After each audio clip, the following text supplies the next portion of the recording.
आँटेको हेर्नुहोस् न, साग त थाहा भयो होला है। यो साग पकाउने आलु टमाटर प्याज राखेर बनाउँछु, हेरिदिनुहोस् होला है।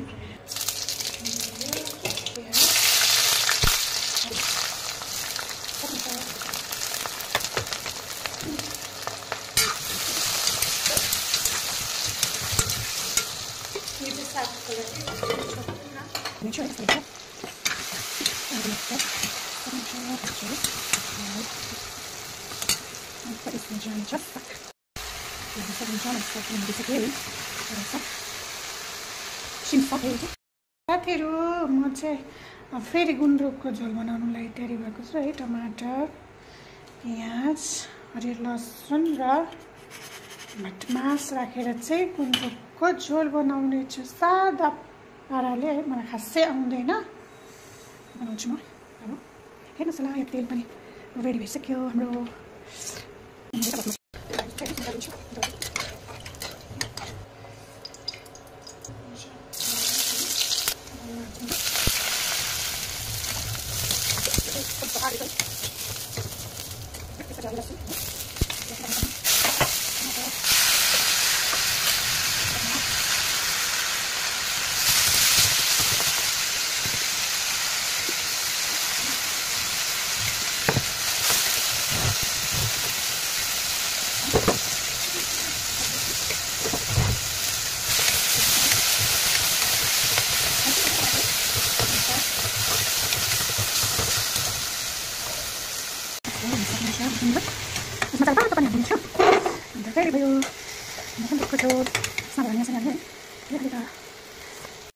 अब साथीहरू, अघिको साग पनि रेडी रहेछ हाम्रो।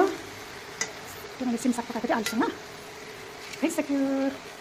यस्तो पनि छ साथीहरू, पाकिसक्यो। त्यसमा हामी चाहिँ पानी हालिदिनेछु म चाहिँ। यस्तो गरिदिन्छु।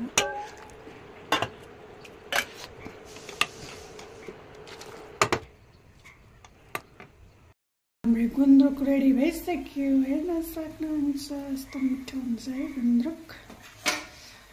गुन्द्रुक भटमास हरियो लसुन धनियाँ राखेर पकाएको, टमाटर गोडबाट राखेर